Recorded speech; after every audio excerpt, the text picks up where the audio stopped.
ওর জানাজায় আমি আসবো না। আমি সবচেয়ে বেশি ভালোবাসতাম ওকে। শাকিব খানের। ভাই একটি জানাজায় ওকে পাই না, একটি জায়গায় ওকে পাই না।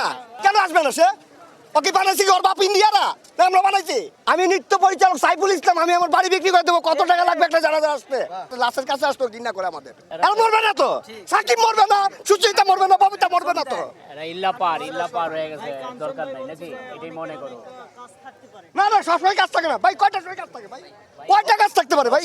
15 মিনিট কি কাজ কি ফেলে আসা যায়? আমরা কি কাজ ছাড়া নাকি? এগুলো হলো মনের উপরে নির্ভর। আপনি কি করবেন, কি ভাববেন? আমরা কি কাজ ছাড়া? আমরা কি ইন্ডাস্ট্রি ডেউটিন? আমরা কি ইন্ডাস্ট্রি ডেউটিন?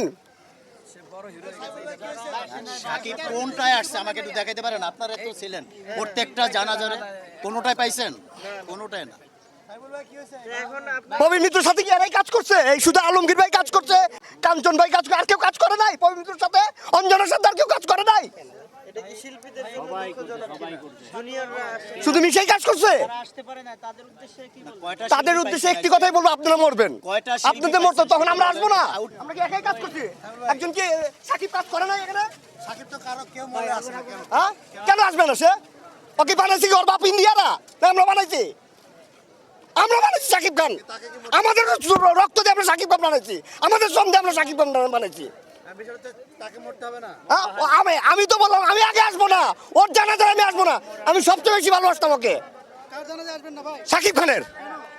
ভাই একটি জানাজায় ওকে পাই না, একটি জায়গায় ওকে পাই না।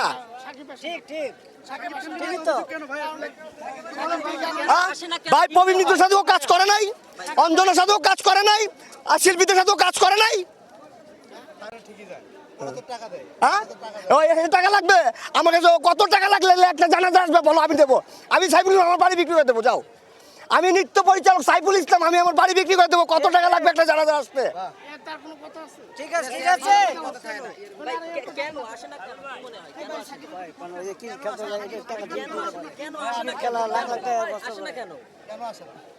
এটা তো প্রশ্ন করো তোমরা, প্রশ্ন করো তোমরা, তাই না? আসে না, আমি তো আমারটা বলে ভালাইলাম।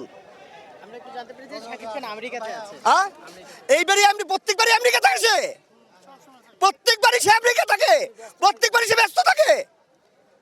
মনে হচ্ছে না ও আমাদের কেউ আমাদের লাশের কাছে আসতো ঘৃণা করে আমাদের। এই যে আসলো না প্রত্যেকটা। আপনারা বলেন কেন? আপনারা এই প্রশ্নটা করলেন, কয়টা জানাজারে বিজনেস আছে শাকিব খানের দেখছে? আমি না, আমি ইন্ডাস্ট্রি তৈরি করেছে। আমি না, আপনি ভুল বলতেছেন। আমি না, ইন্ডাস্ট্রি তৈরি করছে আমরা। আমি তাকে একটি কথাই বলবো, তুমি আমাদের ভাই, তোমাকে ইন্ডাস্ট্রিতে যদি এতটুকু সময় পাও, এই ইন্ডাস্ট্রিতে কোনো একদিন মারা গেলে তুমি ইন্ডাস্ট্রিতে আইসো, এইটাই আমি বলবো। এই জন্য তোমার খেপা। তুমি কিন্তু আমার শত্রু না, সাকিব কিন্তু আমার ব্যক্তিগত শত্রু না। এবং একটা সময় আমি আর সাকিব ওই যে পাল্টা হামলায় আগে যে ছবিগুলো হতো একসাথে ঘুমিয়ে আসতাম, এবং ওই তেপান্তরের একটা স্টুডিও আসতাম, জানেন তো আপনারা। হ্যাঁ, সেখানে গিয়ে আমরা কিন্তু অনেক গল্প করতাম। কিন্তু আমার কষ্ট ওখানে না, কষ্টটা হলো প্রতিটা জানাজার তার আসা উচিত, প্রতিটা অনুষ্ঠান যারা আসা উচিত, কারণ সে ইন্ডাস্ট্রির ছেলে, ইন্ডাস্ট্রির বাইরে ছেলে না। টাকা পয়সা আজকে আছে, হাসিনা তো অনেক ক্ষমতা ছিল। হাসিনা তো বলছিল আমাকে ফালাইতে পারবে না, আল্লাহ ফালা দিছে।